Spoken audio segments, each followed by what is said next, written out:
Hello ನನ್ನ ಆತ್ಮೀಯ 2ನೇ ಪಿ.ಯು ಅಥವಾ 12ನೇ ತರಗತಿಯ ವಿದ್ಯಾರ್ಥಿಗಳಿಗಾಗಿ ಈ ವಿಡಿಯೋ. ನನ್ನ ಚಾನಲ್ ಯೂಟ್ಯೂಬ್ನ ಕೆ.ಟಿ ಚಾನಲ್ಗೆ ಸ್ವಾಗತ.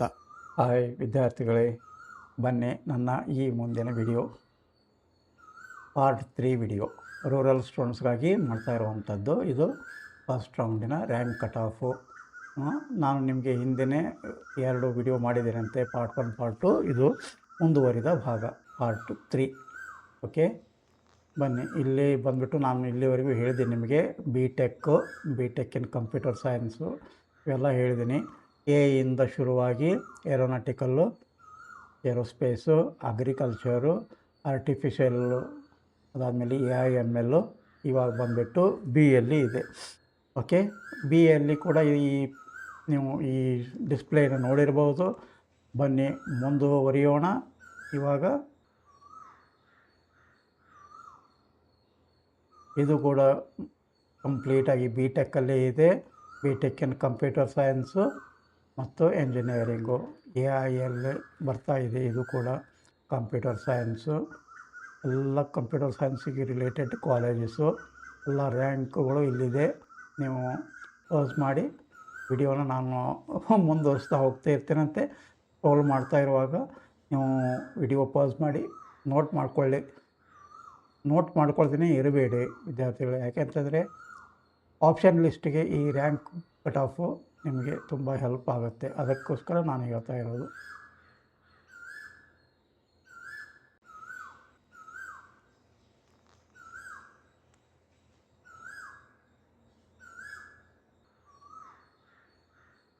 ಕಂಪ್ಯೂಟರ್ ಸೈನ್ಸದ್ದು ಸಾಕಷ್ಟು ಕಾಲೇಜಸ್ ಇದೆ, ಬರೆದುಕೊಳ್ಳಿ. ಬಿ ಟೆಕ್ ಎಲ್ಲ ಕಂಪ್ಯೂಟರ್ ಸೈನ್ಸ್ ರಿಲೇಟೆಡ್ ಕಾಲೇಜಸ್ಸು ನೋಡಿ.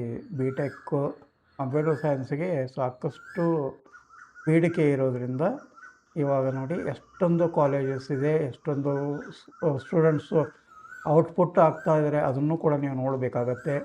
ಓಕೆ, ಇದೆಲ್ಲ ಕಂಪ್ಯೂಟರ್ ಸೈನ್ಸ್ ರಿಲೇಟೆಡ್. ನೋಟ್ ಮಾಡ್ಕೊಳ್ಳಿ. ನಾನು ಸ್ಕ್ರೋಲ್ ಮಾಡ್ತಾ ಇದ್ದ ಹಾಗೇ ನೀವು ನೋಟ್ ಮಾಡ್ಕೊಳ್ಳಿ. ಇಲ್ಲದೇ ಇದ್ದರೆ ನಿಮಗೆ ಮಿಸ್ ಆಗುತ್ತೆ ಇನ್ಫಾರ್ಮೇಷನ್ ಯಾವುದೇ ಇನ್ಫಾರ್ಮೇಷನನ್ನು ಮಿಸ್ ಮಾಡ್ಕೊಳ್ಬೇಡಿ. ವಿಡಿಯೋ ಹಿಂದೆ ಹೋಗಿಬಿಟ್ಟು ಮತ್ತೆ ವಿಡಿಯೋನ ನೋಡಿ. ಯಾಕೆ ಅಂತೇಳಿದ್ರೆ ಕೆಲವೊಂದಿಷ್ಟು ಕಾಲೇಜಸ್ ನಿಮಗೆ ಬೇಕಾಗಿರುತ್ತೆ. ನಾನು ಸ್ಕ್ರೋಲ್ ಮಾಡಿದ ತಕ್ಷಣ ನೀವು ನೋಡಲಿಕ್ಕಾಗಲ್ಲ. ಅದಕ್ಕೋಸ್ಕರ ಹಿಂದೆ ಹೋಗಿ ಮತ್ತೆ ನೋಡಿ. ವಿಡಿಯೋವನ್ನು ಸಬ್ಸ್ಕ್ರೈಬ್ ಮಾಡೋದನ್ನು ಮರಿಬೇಡಿ. ಸಬ್ಸ್ಕ್ರೈಬ್ ಮಾಡಿದರೆ ನನ್ನ ಎಲ್ಲ ವಿಡಿಯೋಗಳು ನಿಮಗೆ ಆದಷ್ಟು ಬೇಗನೆ ಕೈಗೆಟುಕುತ್ತವೆ. ಲೈಕ್ ಮಾಡಿ, ನಿಮ್ಮ ಸಹಪಾಠಿಗಳೊಂದಿಗೆ ಶೇರ್ ಮಾಡಿ, ಕಾಮೆಂಟ್ ಕೂಡ ಮಾಡಬಹುದು.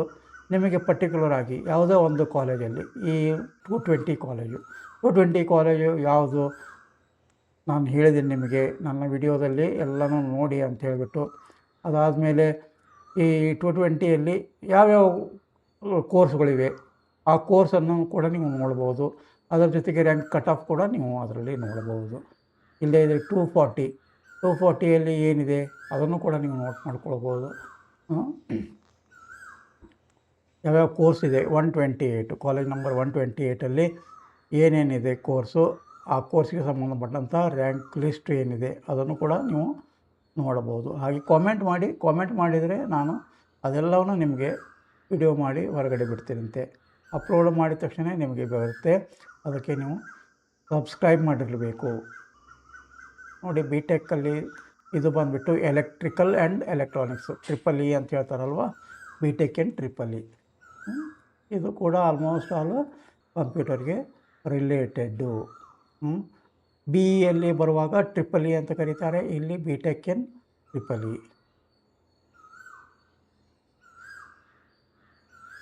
ಸಾಕಷ್ಟು ಕೋರ್ಸುಗಳಿವೆ ನೋಡಿ ವಿದ್ಯಾರ್ಥಿಗಳೇ, ಸಾಕಷ್ಟು ಕೋರ್ಸು ಮತ್ತು ಸಾಕಷ್ಟು ಕಾಲೇಜಸ್ಸು. ಅದೇ ರೀತಿ ನೀವು ನೋಟ್ ಮಾಡ್ಕೊಳ್ಬೇಕಾಗಿರೋದು ಎಲ್ಲ ರ್ಯಾಂಕುಗಳನ್ನು ನಿಮಗೆ ಸಂಬಂಧಪಟ್ಟಂಥ ಕ್ಯಾಟಗರಿ ಯಾವುದಿದೆ ಅದರಲ್ಲಿ ಮಾತ್ರ ನೀವು ನೋಟ್ ಮಾಡ್ಕೊಳ್ಬೋದು. ಇದು ಬಂದುಬಿಟ್ಟು ರೂರಲ್ ಕ್ಯಾಟಗರಿಯಲ್ಲಿ ಸ್ಟಾರ್ಟ್ ಆಗುವಂಥ 1R 2AR 2BR ಇಂದ ಹಿಡಿದ್ಬಿಟ್ಟು STRವರೆಗೂ. GM rural, SC rural, ST rural.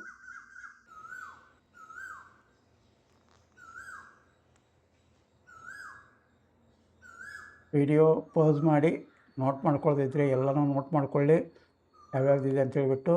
ಯಾಕೆಂದರೆ ಕಾಲೇಜಸ್ಸು ತುಂಬ ಇದೆ, ಬ್ರ್ಯಾಂಚಸ್ಸು ಕೂಡ ತುಂಬ ಇದೆ. ವಿಡಿಯೋ ಸುಮ್ಮನೆ ಲೆಂದಿ ಆಗ್ತಾ ಹೋಗುತ್ತೆ. ಟೈಮ್ ಕನ್ಸ್ಟ್ರೇಂಟ್ ನನಗಿರೋದ್ರಿಂದ ನಾನು ಕೂಡ ವಿಡಿಯೋವನ್ನು ಸ್ವಲ್ಪ ಮುಂದೆ ಓಡಿಸ್ಬೇಕಾಗತ್ತೆ. ಸ್ಕ್ರೋಲ್ ಮಾಡ್ತಾ ಹೋಗುತ್ತೇನೆ. ನೀವು ಪಾಸ್ ಮಾಡಿಬಿಟ್ಟು ವಿಡಿಯೋವನ್ನು ನೋಡ್ಬೋದು. BTech in electronics and computers, ಅದು ಎಲೆಕ್ಟ್ರಿಕಲ್ ಆ್ಯಂಡ್ ಎಲೆಕ್ಟ್ರಾನಿಕ್ಸು. ಇದು ಬಂದ್ಬಿಟ್ಟು ಎಲೆಕ್ಟ್ರಾನಿಕ್ಸ್ ಆ್ಯಂಡ್ ಕಂಪ್ಯೂಟರ್ ಇಂಜಿನಿಯರಿಂಗು. ಸಾರಿ, ಇದು ಕೂಡ ಅದಕ್ಕೆ ಸಂಬಂಧಪಟ್ಟಿದ್ದು. ಎಲ್ಲನೂ ಆಲ್ಮೋಸ್ಟ್ ಅಲ್ಲಿ ಸೇಮ್ ಇರುತ್ತೆ, ಸ್ವಲ್ಪ ವ್ಯತ್ಯಾಸ ಇರುತ್ತೆ. ಚಾಪ್ಟರ್ ಸ್ವಲ್ಪ ಸೇಮ್ ಇರ್ಬೋದು, ಸ್ವಲ್ಪ ಡೀಪಾಗಿ ಹೋಗ್ಬೋದು. ಸಬ್ಜೆಕ್ಟ್ ಮಾತ್ರ ಕೆಲವೊಂದಿಷ್ಟು ಸೇಮ್ ಇರ್ಬೋದು, ಸ್ವಲ್ಪ ವ್ಯತ್ಯಾಸ ಇದ್ದರೂ ಇರಬಹುದು. ಇನ್ನು ನೋಡಿ ಬಂತು ಇನ್ನು ಮುಂದೆ ಇದು ಇನ್ಫಾರ್ಮೇಷನ್ ಟೆಕ್ನಾಲಜಿ, BTech ಇನ್ ಇನ್ಫಾರ್ಮೇಷನ್ನು. ಇದು ಏವಿಯಾನಿಕ್ಸು ಯಾರು ಹೋಗ್ತಾರಲ್ವ ಅವರಿಗೆ ಕೂಡ ತುಂಬ ಇಂಪಾರ್ಟೆಂಟು. ಏವಿಯಾನಿಕ್ಸಲ್ಲಿ ಇದು ತುಂಬ ಇಂಪಾರ್ಟೆಂಟ್ ಆಗಿರುತ್ತೆ ನಿಮಗೆ. ಓಕೆ, ಇದಾದ ಮೇಲೆ ನಿಮಗೆ ಮುಂದೆ ಬಂದುಬಿಟ್ಟು ಮೆಕ್ಯಾನಿಕಲ್ ಬ್ರ್ಯಾಂಚು. ಮೆಕ್ಯಾನಿಕಲ್ ಅಂತಂದರೆ ಸಾಕಷ್ಟು ಕಾಲೇಜಸ್ ಇದೆ. ಇಲ್ಲಿ ಇನ್ನೊಂದು ಬಂದುಬಿಟ್ಟು ನೋಡಿ, ಮ್ಯಾಥಮೆಟಿಕ್ಸ್ ಆ್ಯಂಡ್ ಕಂಪ್ಯೂಟಿಂಗು. ಇದು ಏವಿಯಾನಿಕ್ಸಲ್ಲಿ ನಿಮಗೆ ತುಂಬ ಹೆಲ್ಪ್ ಆಗುತ್ತೆ. ರೋಬೋಟಿಕ್ಸಲ್ಲಿ ಕೂಡ ಮ್ಯಾಥಮೆಟಿಕ್ಸ್ ಆ್ಯಂಡ್ ಕಂಪ್ಯೂಟಿಂಗ್ ಬೇಕಾಗತ್ತೆ. ಓಕೆ, ಮೆಕ್ಯಾನಿಕಲ್ ಇಂಜಿನಿಯರಿಂಗು, BTech ಇನ್ ಮೆಕ್ಯಾನಿಕಲ್ಲು ನೋಡಿ, ಸಾಕಷ್ಟು ಕಾಲೇಜಸ್ ಇದೆ, ಸಾಕಷ್ಟು ನಿಮಗೆ ಆಪ್ಷನ್ಸ್ ಎಂಟ್ರಿಗೆ ತುಂಬ ಒಳ್ಳೆಯದಿದೆ. ಇಲ್ಲಿ ಈ ಕಾಲೇಜಲ್ಲಿ ಸಿಗದೆ ಇದ್ದರೆ 240ಯಲ್ಲಿ ಬೇರೆ ಕಾಲೇಜಸ್ಸು ಸೆಲೆಕ್ಟ್ ಮಾಡ್ಕೊಳ್ಳಿ ಯಾವ ಕ್ಯಾಟಗರಿ ಅಂತ ಹೇಳ್ಬಿಟ್ಟು. ಅದಾದಮೇಲೆ ರೋಬೋಟಿಕ್ಸು, BTech ಇನ್ ರೋಬೋಟಿಕ್ಸ್ ಇಂಜಿನಿಯರಿಂಗು. ರೋಬೋಟಿಕ್ ಇಂಜಿನಿಯರಿಂಗ್ ಕೂಡ ಇವಾಗ ಅತಿ ಡಿಮಾಂಡಲ್ಲಿರೋದು. ಯಾಕೆಂತಂದರೆ ಇಂಡಸ್ಟ್ರಿ ಇವಾಗ ತುಂಬ ಇಂಪ್ರೂವ್ ಆಗ್ತಾಯಿದೆ. ಈವನ್ ಆಪರೇಷನ್ಸ್ ಕೂಡ ರೋಬೋ ಯೂಸ್ ಮಾಡಿಬಿಟ್ಟು ರೋಬೋಟಿಕ್ ಇದರಲ್ಲೇ ಆಪ್ರೇಷನ್ಸ್ ಆಗ್ತಾ ಇರೋದೆ. ಸರ್ಜರಿ ಕೂಡ ಇವಾಗ ಯೂಸ್ ಮಾಡ್ಕೊಳ್ತಾ ಇದ್ದಾರೆ ಸಾಕಷ್ಟು ಕಡೆ. ಇವನ್ ರೋಬೋಟ್ಸು ಇಂಡಸ್ಟ್ರಿಯಲ್ಲಿ ಕೂಡ ಹೆಲ್ಪ್ ಆಗ್ತಾಯಿದೆ. ಇದು ಕೂಡ ತುಂಬ ಇಂಪಾರ್ಟೆಂಟು ಮತ್ತು ಇನ್ ಡಿಮ್ಯಾಂಡಲ್ಲಿ ಇರುವಂಥ ಕೋರ್ಸು. ಇದು ಮುಗಿದ ತಕ್ಷಣ ನಿಮಗೆ ಕ್ಯಾಂಪಸ್ ಸೆಲೆಕ್ಷನಲ್ಲಿ ಒಳ್ಳೆ CGP ಇದ್ದರೆ ಗ್ಯಾರಂಟಿ ನಿಮಗೆ ಜಾಬ್ ಆಫರ್ ಇದ್ದೇ ಇರುತ್ತೆ. BTech ಇನ್ ಕನ್ಸ್ಟ್ರಕ್ಷನ್ನು ನೋಡಿ, ಕನ್ಸ್ಟ್ರಕ್ಷನ್ ಟೆಕ್ನಾಲಜಿಯಲ್ಲಿ ಕೂಡ ಇದೆ, ಬಯೋಟೆಕ್ನಾಲಜಿ ಇದೆ. BTech ಇನ್ ಕಂಪ್ಯೂಟರ್ ಸೈನ್ಸ್ ಅಂತ ಬರ್ತಾಯಿದೆ. ಸಾಕಷ್ಟು ಕಾಲೇಜಸ್ ಇದೆ. BTech ನೋಡಿ, ಪ್ರೈವೇಟ್ ಕಾಲೇಜಸ್ ಇವಾಗ ತುಂಬ ಆಗ್ತಾಯಿದೆ. ಡೀಮ್ಡ್ ಯೂನಿವರ್ಸಿಟಿ ಕೂಡ ಆಗ್ತಾಯಿದೆ. ಎಲೆಕ್ಟ್ರಾನಿಕ್ಸ್ ಇಂಜಿನಿಯರಿಂಗು ನೋಡಿ, ಇಲ್ಲಿ ನೋಡಿ ಬಂದುಬಿಟ್ಟು ಇದು ಒಂದು ಹೊಸದು mechanical and aerospace engineering. Aerospace ಇಂಜಿನಿಯರಿಂಗಲ್ಲಿ ಮೆಕ್ಯಾನಿಕಲ್ ಏನಿದೆ ಅಂತಂದರೆ, ಮೆಕ್ಯಾನಿಕ್ಸ್ ಸ್ಟೂಡೆಂಟ್ಸ್ ಕೂಡ ಇದರಲ್ಲಿ ಆಪ್ಟ್ ಮಾಡ್ತಾರೆ. ಯಾಕಂತಂದರೆ ಅಲ್ಲಿನೂ ಕೂಡ ಮಷಿನ್ಸ್ ಇರುತ್ತಲ್ಲ, ಮಷಿನ್ಸು ಡಿಸೈನ್ ಮಾಡಬೇಕಾಗತ್ತೆ. ಯಾಕೆಂತಂದರೆ ಇವರು ಫ್ಲೂಯಿಡ್ ಮೆಕ್ಯಾನಿಕ್ಸು ಇವನ್ನೆಲ್ಲ ಅರ್ಥ ಮಾಡ್ಕೊಂಡಿರ್ತಾರಲ್ವ ಮೆಕ್ಯಾನಿಕಲಲ್ಲಿ, ಅವರಿಗೂ ಕೂಡ ಇದು ತುಂಬ ಹೆಲ್ಪ್ ಆಗುತ್ತೆ. ಅದಕ್ಕೆ ಸಪ್ರೇಟಾಗಿ ಈ ಬ್ರ್ಯಾಂಚನ್ನು ಮಾಡ್ಕೊಂಡಿದ್ದಾರೆ ನೋಡಿ. BTech ಇನ್ VLS ಆಗಿ ಬಯೋಮೆಡಿಕಲ್ ಆ್ಯಂಡ್ ರೋಬೋಟಿಕ್ ಇಂಜಿನಿಯರಿಂಗು ನೋಡಿ, ಅದು ಕೂಡ ತುಂಬ ಹೊಸದಿದೆ. BTech biomedical college, biomedical engineering, biotechnology ಒಂದು ಅಪಾನ್ ಟೈಮ್ ತುಂಬ ಇಂಪಾರ್ಟೆಂಟು, ತುಂಬ ಡಿಮಾಂಡಲ್ಲಿರುವಂಥದ್ದು. ಇವಾಗ ಸ್ವಲ್ಪ ಕಡಿಮೆ ಇದೆ. ಅದೇ ರೀತಿ ಕಾಲೇಜಸ್ಸು ಕೂಡ ಸ್ವಲ್ಪ ಕಡಿಮೆ ಆಗಿದೆ. ಇವಾಗ ಸಾಕಷ್ಟು ಕಾಲೇಜುಗಳಲ್ಲಿ ಸಾಕಷ್ಟು ಬ್ರ್ಯಾಂಚ್ಗಳನ್ನು ಕ್ಲೋಸ್ ಡೌನ್ ಮಾಡ್ತಾರೆ, ಮತ್ತು ಹೊಸ ಬ್ರ್ಯಾಂಚ್ಗಳನ್ನು ಓಪನ್ ಮಾಡ್ತಾ ಇದ್ದಾರೆ.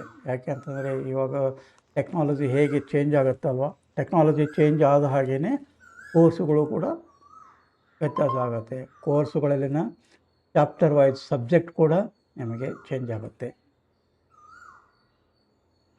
ಸಿರಾಮಿಕ್ಸು, ಕೆಮಿಕಲ್ ಇಂಜಿನಿಯರಿಂಗು ನೋಡಿ, ಸಿವಿಲ್ ಇಂಜಿನಿಯರಿಂಗು. ಸಿವಿಲಲ್ಲಿ ಸಾಕಷ್ಟು ಕಾಲೇಜಸ್ ಇದೆ ವಿದ್ಯಾರ್ಥಿಗಳೇ ನೋಡಿ.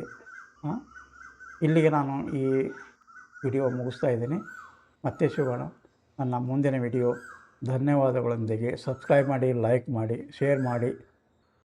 ಮರೆಯದೆ ಸಬ್ಸ್ಕ್ರೈಬ್ ಮಾಡಿ. ನನ್ನ ಎಲ್ಲ ವಿಡಿಯೋ ನಿಮಗೆ ಸಿಗುತ್ತವೆ. ಮುಂದಿನ ವಿಡಿಯೋ ಮಾಡೋದಕ್ಕೆ ಸ್ಫೂರ್ತಿದಾಯಕವಾಗಿರುತ್ತದೆ. ಪೂರ್ಣ ವಿಡಿಯೋ ವೀಕ್ಷಣೆಗಾಗಿ ಧನ್ಯವಾದಗಳು. ಮರೆಯದೆ ಸಬ್ಸ್ಕ್ರೈಬ್ ಮಾಡಿ.